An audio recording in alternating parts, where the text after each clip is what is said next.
The information presented is for informational purposes only. The opinions expressed are not necessarily the opinions of any Daikin company. This information should not be confused for accounting, legal, medical, or other professional advice. Please seek advice from a qualified professional for any specific questions.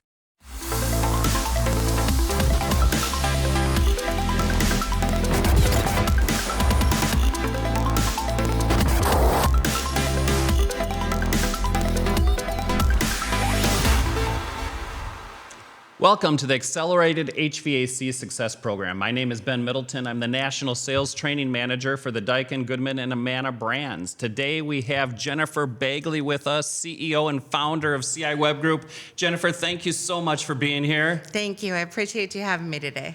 You know, it has been so much fun. We've done so many different things together, but you, over the course of the last 6 years that we've known each other, you guys have literally talked to thousands of HVAC contractors and done digital strategy sessions with them, just really looking at everything that they're doing with their digital marketing strategy. What are some of the common issues or concerns that you see when you're looking at these various different websites and doing these strategy sessions? So we're going to need a longer podcast. I'm just saying. The list is long, but there are a lot of similarities. Out of the gate, I mean, the biggest challenge is not knowing what they should be doing and not having visibility to whatever they are doing right now. There are a lot of agencies that are claiming their strategy as proprietary or withholding information or withholding access to analytics or paid ads accounts. And sometimes they actually are in a position where the agency owns everything. They own their website, they own their local listings accounts, they own their directory listings, their call rail account, in addition to their analytics and sometimes even just their content. So, you know, I think one of the biggest challenges is first, these guys really having an understanding of what the terms and conditions are of those agreements that they're signing. A lot of times they're just signing on the dotted line, not reading anything, and are not comfortable or familiar with some of the language or terms that are inside of there. And I think that's a big struggle is, number one, ownership, number two, visibility, and number three is accountability. You know, how do you hold somebody accountable for something that you're completely unfamiliar with? How do you know the activities they should be performing on your behalf? So I think that's a huge challenge. As we go market to market, there's other pretty significant issues that come along. So one of them, for example, is they'll sign up with an ad agency that this just happened in the middle of Ohio, and they signed up with an ad agency. They want to sell more heat pumps, and the ad agency took $20,000 a month and launched a billboard campaign, an SEO campaign, a radio campaign, all about heat pumps. The challenge is when you do a market forecast and a demand forecast and you analyze what are people looking for in that market, there were 0 searches for the term heat pump. So it's kind of like waking up tomorrow and you didn't know that ketchup existed. And I want to sell you ketchup, but the only thing you know is mustard exists. So instead of trying to market something that no one's looking for, ketchup doesn't exist, I would get in front of you because you eat mustard. And I would market mustard, for example, and when you get there, when people find you, then you introduce them to a new product. So, you know, a lot of times they're using agencies that are unfamiliar with the HVAC industry specifically and how manufacturers are marketing in different communities or areas. You know, if you revert back 8 to 10 years when the term ductless didn't exist and there were no searches for ductless, the same thing had to happen, right? Manufacturers invested in marketing and branding for the term, and then it caught on in specific areas and consumers started looking for ductless. So I think, you know, when you implement marketing strategies without having data to back your decisions, then you wind up burning and churning cash for something that consumers may not be looking for. And it's interesting because as you dive in on those strategies and you start analyzing what do they have available on their website, and you start looking at the demand forecast, what are consumers actually looking for in that area? You can have one city right next to the other city, and in this city, people are heavily looking for heat pumps, and in this city, there's not a single search for a heat pump. So, you know, it can't be this blanket kind of guess, and a lot of times if agencies don't have 12 years experience working in HVAC, the agency is listening to the dealer or the contractor, and the contractor is saying things like, I want to get found for heat pumps. So everything they do is related to heat pumps.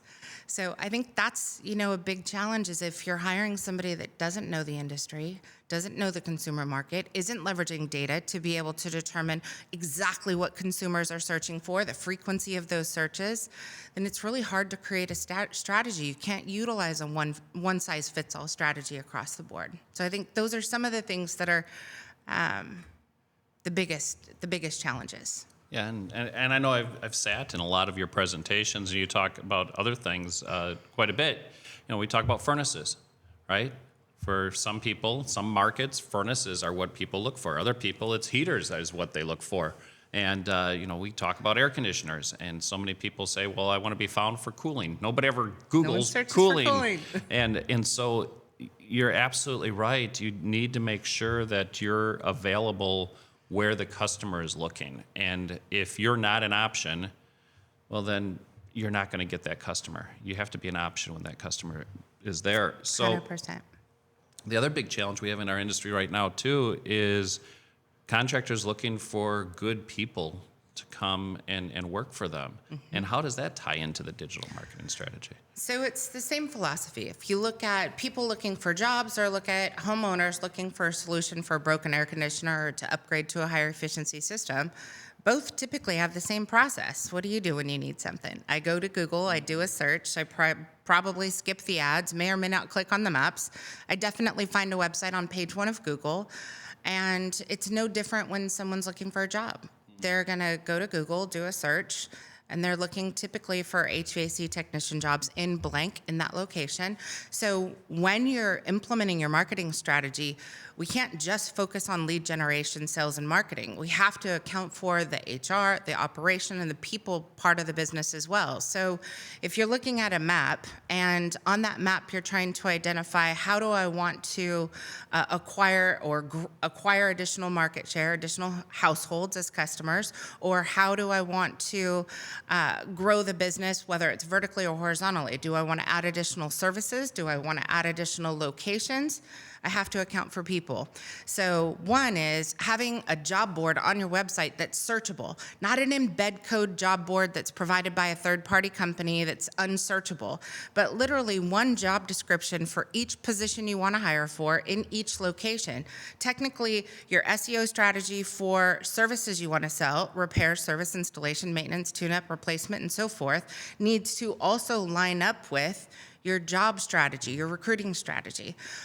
When those two things happen at the same time, you can actually get kind of a guesstimate of, based on the number of competitive pages that are inside a search drawer, how long it's going to take you to get to page 1 of Google if you've got a killer SEO team that knows what they're doing.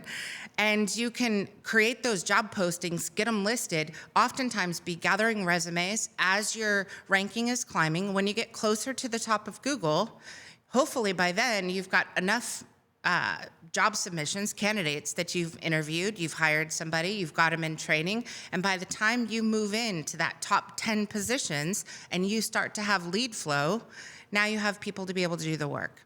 And I think that's a big challenge across the board is when you're working with an agency that all they know is marketing and advertising, and they're not looking at it from an entrepreneur standpoint. How do I evaluate the entire business needs and calculate for those human capital the same as I look for lead generation? That creates a lot of problems. No different than when they hire people and don't implement or modify their lead generation strategy, and they hired somebody that's 20 miles away from the office.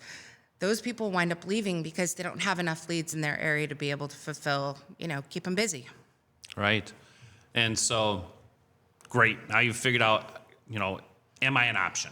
I've done that part, and I'm showing up. Am I an option? The next big problem or challenge that you have is, are they going to like what they see when they get there? Or am I going to scare them away?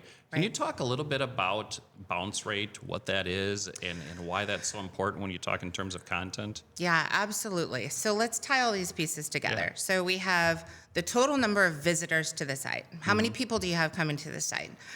for each individual service in each individual location, AC repair in blank, whatever that city is. How many people do I have coming to the site that are landing on that sales page for that particular location?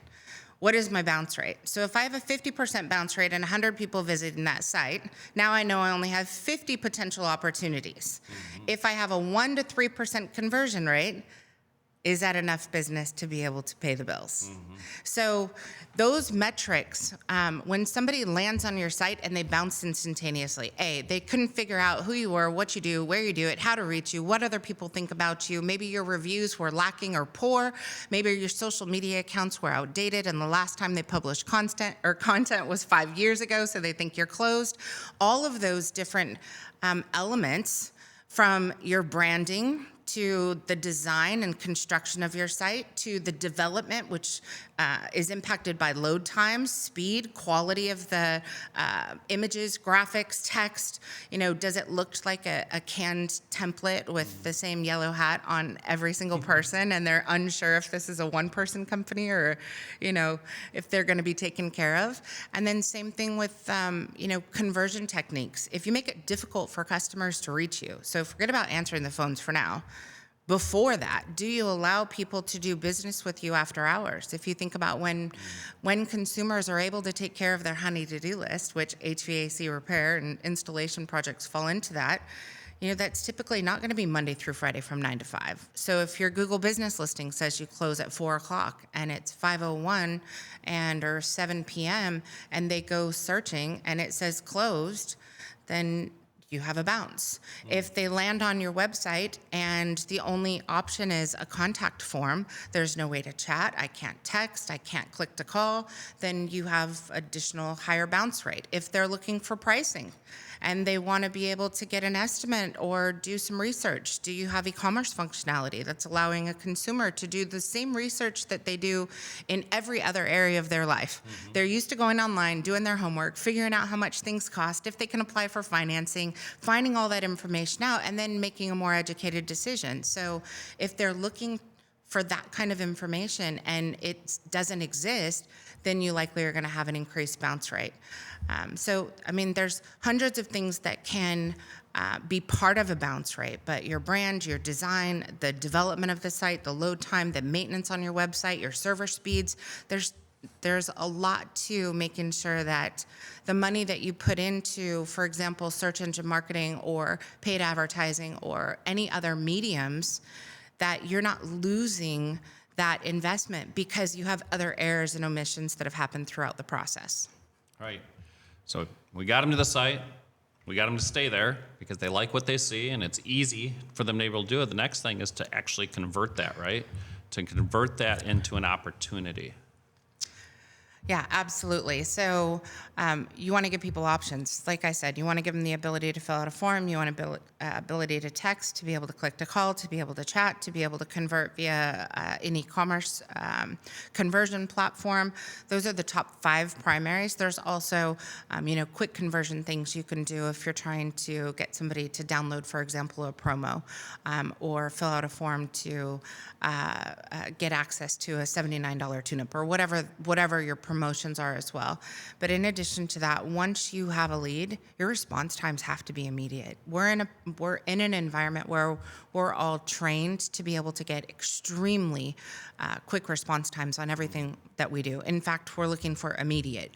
So as you're looking at your operation, what kind of emphasis and efforts and systems and automation are you put into place, as well as how are you training your people to be able to ensure that any prospect that comes to your website has an immediate response. That's going to be first, because, man, you're looking at a matter of minutes before they're on to the next search. They click back, they're on to another page, submitting another form.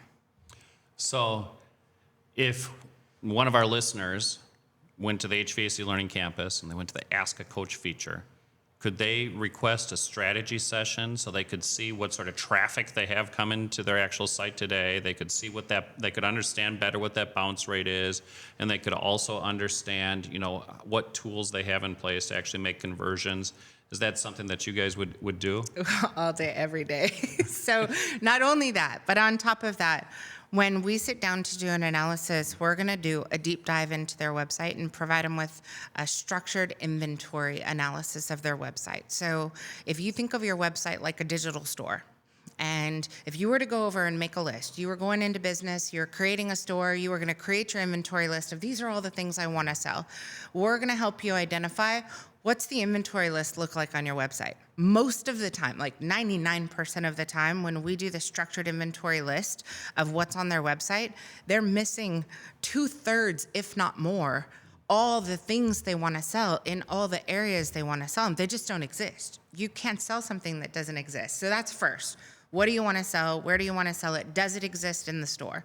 The second thing we're going to do is analyze traffic. So we're going to identify what kind of organic traffic do you have coming to your website. Organic meaning people that don't already know your company name. So I'm not talking about those that saw your truck, saw a magnet on their house. They're already a customer. They're in a maintenance agreement. Those are branded searches. That's a very different process. But who doesn't already know you that's going online doing a search and landing on your website? So we need to figure out what kind of opportunity do you have.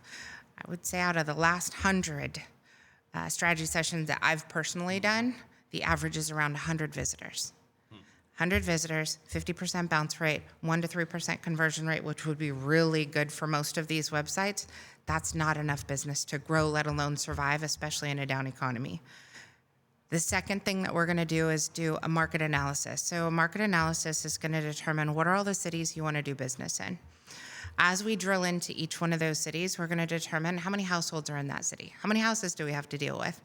From there, we're going to look at how many estimated repairs, with the repair happening every 2.25 years, how many estimated replacements, with replacements happening every 10 years, what percent of those replacements are proactive consumers. That comes from a demand forecast report. So a demand forecast report is going to identify how are consumers searching. Are they looking for AC installation, furnace installation, heater installation, heat pump installation, ductless installation, or replacement? Or are those types of searches, proactive searches, significantly less than repair options? So that's the reason that's important is each one of these contractors has to understand what percent of the total opportunities for installations are coming because of a proactive consumer, somebody that doesn't have anything broken, but they're interested in upgrading their system to a higher efficiency system. They want to save on monthly. They want their systems to match, like me. They don't want an ugly rust bucket sitting in their backyard, right? So those are proactive searches. And then secondly is going to be reactive. That's how many of those installation opportunities are only going to come from a repair episode. And that's an important number to know, because if your team is only going out on the job, turning a wrench, trying to fix a problem every time they go out, and their percent of repair opportunities converted into new installation or upgrade opportunities is low, then you're going to be missing a huge portion of the pie that's out there. Versus if you understand that 80% of the upgrade or change out or installation opportunities are going to come from a repair episode, then you're going to get really, really good at teaching your team. Every time they go out, they're going to give them here's the option to repair, here's the option to upgrade your system to a higher efficiency system. Here's the option with financing, and they're going to do that each and every time. So comprehensive evaluation each and every time, repair and replace options, include financing every single time. That's going to increase your opportunities for new business.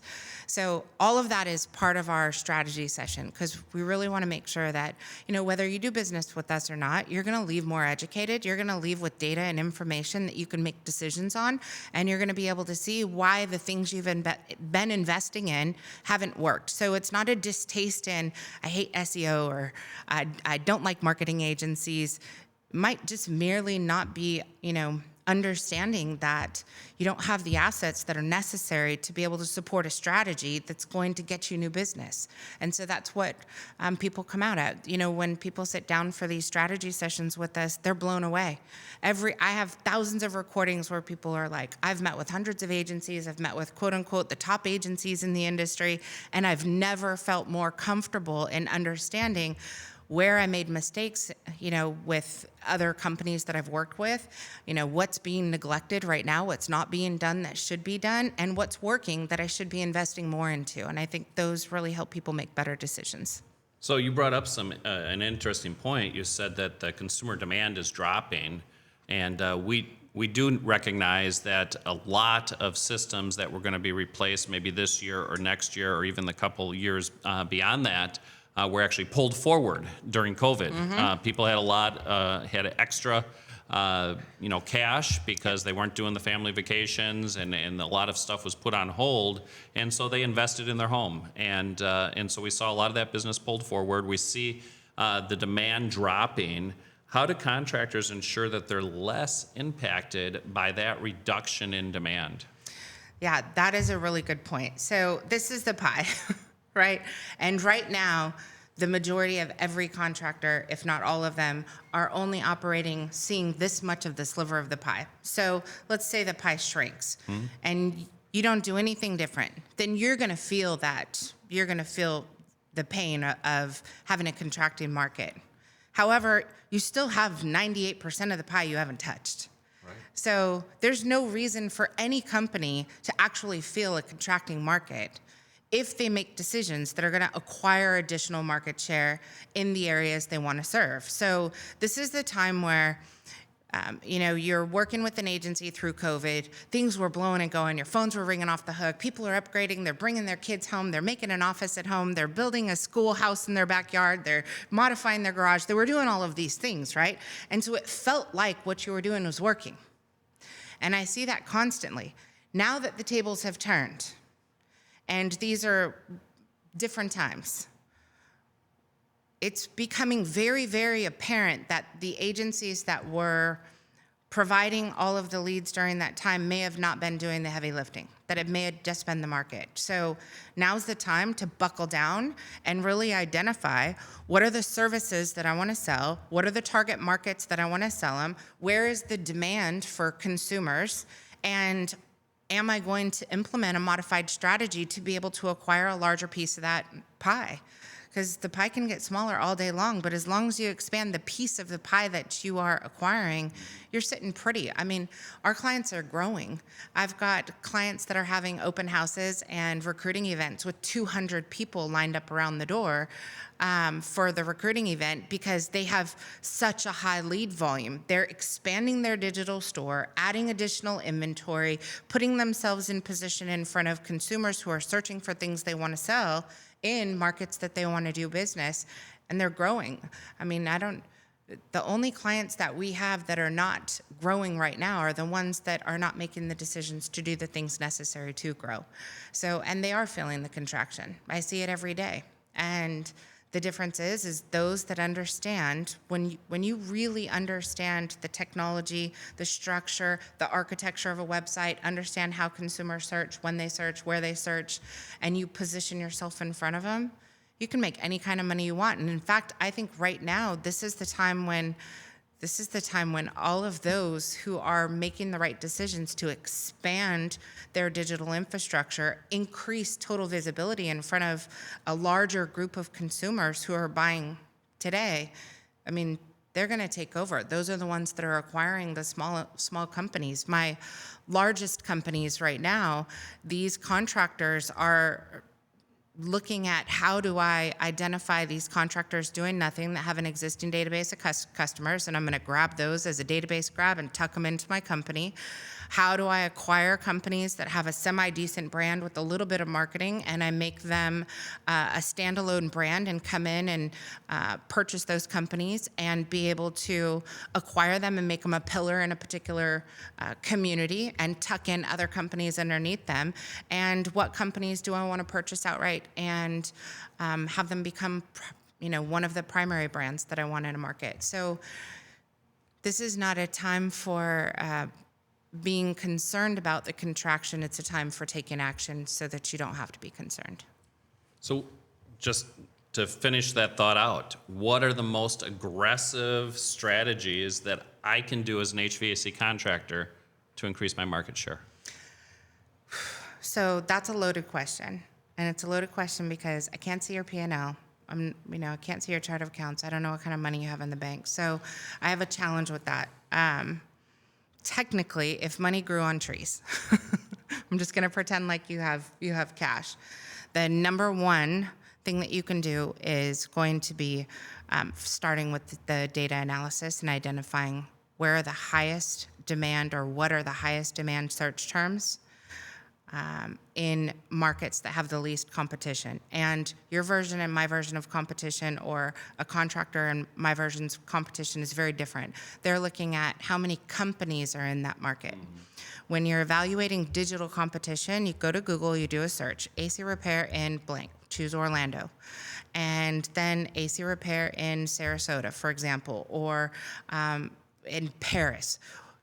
When you do that, in the top left-hand corner, it's going to show you the total number of competitive pages. That's what competition is online. So the larger the number of competitive pages, the longer it's going to take you to cash flow. The lower the number of competitive pages, highest amount of demand, those are your money makers. So it's like putting a cash machine on each street. I want to put a cash machine for AC repair in this particular city, high demand, low competition. That's a money maker in 3 to 6 months. So you have to be comfortable investing for 3 to 6 months for that specific page in order to generate cash once it's ranking on page 1 of Google. So you got to have a meeting with yourself and say, I'm comfortable investing for 3 to 6 months for AC repair in this particular location in order to have a new cash machine on that. So that's one, is expanding the number of pages on your website by service, by location, in order to be able to increase total visibility. Number 2 is going to be resolving all of the branding and design issues that you have going on across the board, because getting in front of these consumers, like you said earlier, if they flip, if they bounce, it's not going to help you. So you don't want to spend a tremendous amount of money on marketing and advertising if your brand is trash. I don't have a better term for that, right? We've got to make sure from a branding strategy that you stand out in the marketplace as a reputable brand, which is going to be critical. Number 2 is going to be put everything you have on those reviews. You got to come back with high-rated reviews. So you can, again, invest all you want into marketing and advertising. If the reviews are null or negative across the board, if you're sitting at a 3.0 review rank on your Google business profile, you're likely not going to even get the call for the leads that are coming to your website. So there's some foundational things that have to be fixed. Branding, your reviews, making sure you're active on social media. If those things are in alignment, then you can start to leverage search engine optimization to get in front of consumers that are typically not going to be, as big a price shoppers as your paid ads calls. They're a little more loyal, if loyal is a term at all I can use, but a little more, you're likely not going to pull into the driveway and there's 5 other trucks sitting in the driveway at the exact same hour doing the same quote. So search engine optimization is the best tactic to be able to drive new business. And when you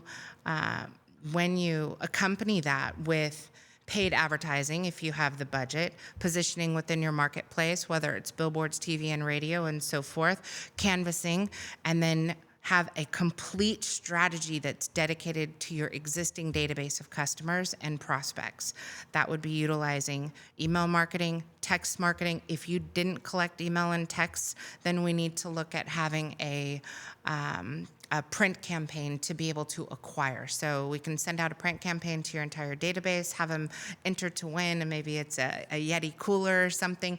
Collect those phone numbers and those email addresses, get permission through a double opt-in to make sure that we can market to them, and then start with, really prompt and perfectly timed email and text campaigns to be able to get existing customers to get you out to do maintenance, do tune-ups on the systems, and possibly get information on an upgrade as well. Jennifer, thank you so much we've covered a lot of ground today. We've covered a lot of different topics. Do you have a final thought that you'd like to share with our viewers? I think my final thought really is that I know that a lot of y'all have been burned. A lot of you all are uncomfortable with digital marketing because you feel like, you've spent money and haven't got results. So if we can back up a little bit and just level the playing field, and let's dive into the data and spend time. We've got an amazing course, digital marketing course that's offered through HVAC Learning Campus, where we do a deep dive into this over a day or 2-day training period. even in an hour, you're going to come out more educated, and you're going to come out understanding how all of these complicated things are connected and how you're playing that game today. Once you start, having these light bulb moments where you start connecting these dots, the game changes, because our clients who have been with us and understand how everything's connected, when they call in, they're like, I want to make more money selling this and this. Let's add a sales page. Let's start an SEO plan. I know it's going to be 6 to 12 months for that particular phrase in that location. I also have a job description ready to go. I built it on ChatGPT based on our last training that we had. Let's do it. And, they're able to not just let us know what do I want to do, but they also know I'm going to start cash flowing on that, and based on other examples of other sales pages that are generating $1 million in revenue, and they only spend $2,400 to be able to get that page ranking and keep it ranking on an annual basis. It makes it really easy to make decisions when you understand the technical aspects of it, you understand what your costs are, and you understand how to be able to track revenue so that you can actually calculate your ROI. You won't look at marketing as an expense ever again once that's in place. You'll know, I want to make more money, and let's go get it. Thank you so much, Jennifer. Thank you, Ben.